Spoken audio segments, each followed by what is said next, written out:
My questions relate to the consciousness-only model, the elements of which you so carefully and convincingly explain. As you point out, there is nothing more to my experience other than my knowing of it.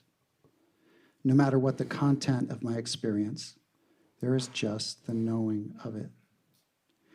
You are quite right when you point out that despite how convincing it seems that the world is made out of stuff called matter, all I'm ever actually in contact with is the knowing of that experience, or the experience of consciousness itself. But the fact that I cannot find this stuff called matter, because my only experience of it is a knowing arising in consciousness, made of consciousness, but the fact that I can therefore not find this stuff called matter does not prove to me that matter does not exist. And even though I freely admit consciousness is primary in my experience, that alone is not sufficient for me to conclude that consciousness, therefore, is all that there is. A simple thought experiment can easily demonstrate this. Let's imagine that the materialists are correct. Let's imagine that matter does, in fact, exist. And let's go even further by imagining that matter is the primary existent, or the main stuff out of which the universe is made. What would our experience be like in this imaginary universe made primarily of matter? Wouldn't it be identical to our current experience? Whatever we would be aware of, even in a universe made of matter, there would still be nothing more to our experience than the knowing of it. My intuition is that not knowing is the closest we can get to the truth here. And finding the consciousness-only model difficult in no way diminishes the beauty and the completely transformative, life-changing gift you have given us, that of recognizing our true nature.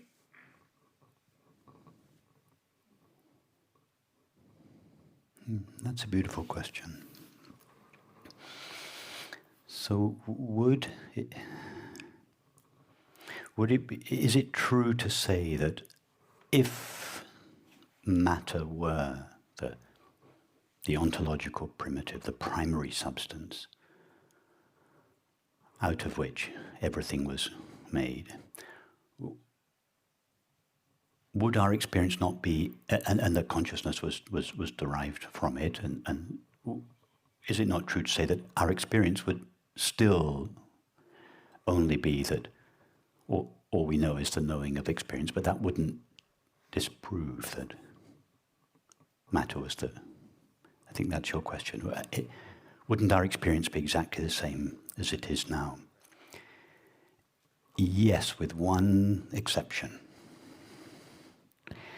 If matter was the primary reality, the stuff out of which reality was made, out of which consciousness emerged, then consciousness would be a temporary phenomenon and would therefore be finite. And that is not consistent with our current experience. So in that respect, in that very important respect, our experience would be very different. Our experience now, if we go to the experience of being aware, we find it's neither temporary nor finite. But if consciousness were an emergent property of matter, it would have started, and it would then definitely stop.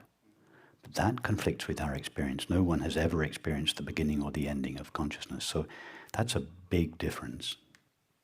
Yes, that's a huge difference. And I wasn't addressing the emergence of consciousness from matter, but I completely agree.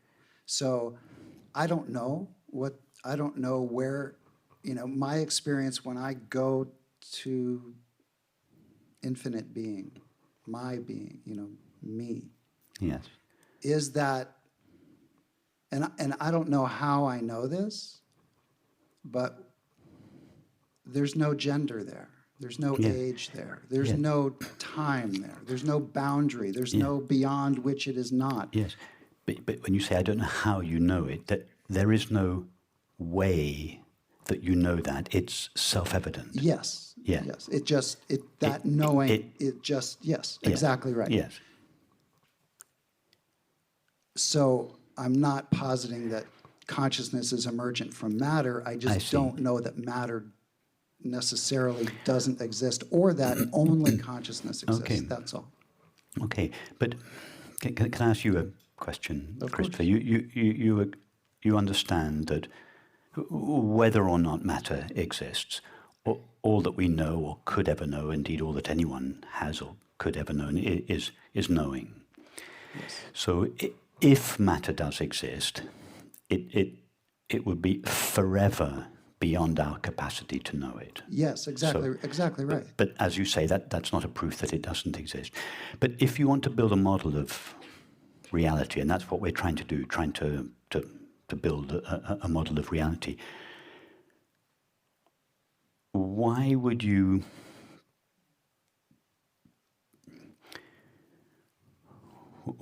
try to build them unless you needed to? Unless,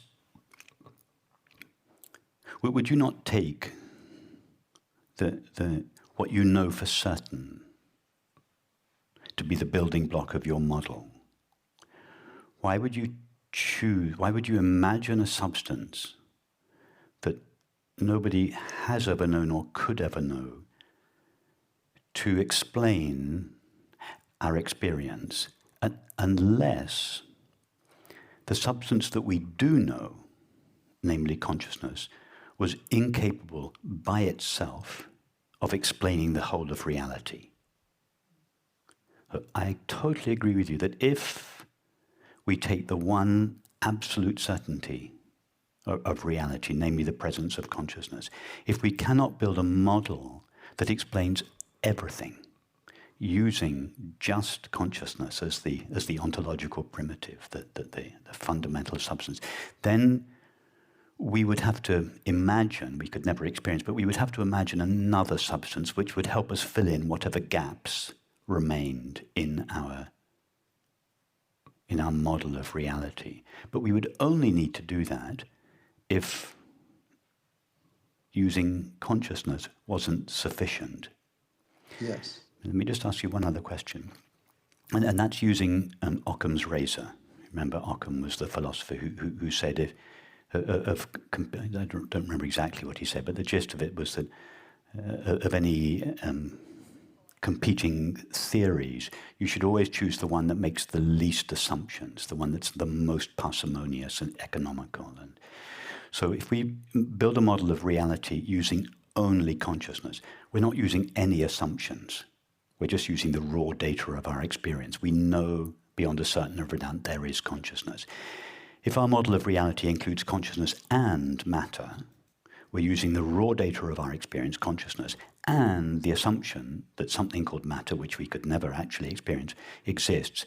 Well, why would we do that if we didn't need to do that? And why would we choose matter? If we thought, okay, consciousness, that's the raw data of our experience, that's not sufficient for building a model of reality. So we have to imagine something else. Why would we choose matter? Why wouldn't we choose a creator God, for instance? What's the difference? We could never experience a creator God. We could never experience matter. Or we could invent another substance. I think what made the question come up for me is that I have no sense that building a model that explains everything is necessary in order to have this transformative understanding. That's completely true. Right. So because it seems it's a stumbling block for me to try to wrap my mind around that or to try to experience that. And then there's a sense that, you know, am I really getting it? And I'm really trying to get this one thing that's so hard to get. But in my experience, it's completely not necessary You're at absolutely all. right. You're absolutely right, Christopher. It's not necessary. All that's necessary, the core teach.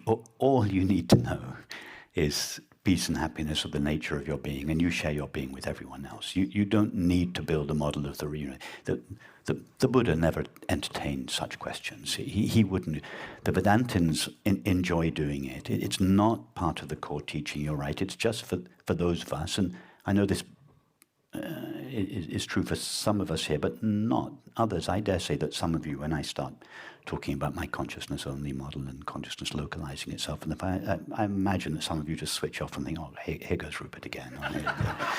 But you don't need to know that, to know that your true nature is peace and you share your being with everyone and everything. That's the core teaching. It's just that for those of us that, you see, there are two reasons people might come to these meetings. 90% of people come to these meetings because they want to be happy. 10% come because they want to know the nature of reality. For those that want to know the nature of reality, you know, I elaborate my consciousness-only model. For those that just want peace and happiness, it's not necessary. Well, it's an elegant model. I love it, but my intuition for me is that not knowing is closer to the truth for me, because Again, Christopher, you're right. Not knowing is the very best the mind can do. I totally acknowledge that. I acknowledge that my model of reality, the consciousness-only model, is flawed. All models are flawed. There will never be an accurate model of reality. I completely acknowledge that. I could answer every question I get, apart from the question that directly relates to the nature of our being. I could answer it, I don't know. But I don't. Why? Because I have the kind of mind that when I look out at the universe, I think, what is all this made of? I don't need to know what it's made of in order to know the nature of my being, but I have one of those minds that wants to know what is all this made of? And so, hence my exploration over the years, and hence I don't answer every question about the nature of reality. I don't know. I do my best with my understanding, such as it is, to build a model that I acknowledge that is imperfect. It's a provisional model. It's not supposed to be certain. I acknowledge the only thing we can be certain of is our own being. Well, thank you, and I love your mind, and I love you. Well, likewise, I'm very touched by your letter and by your question and by your openness. Thank you, Christopher.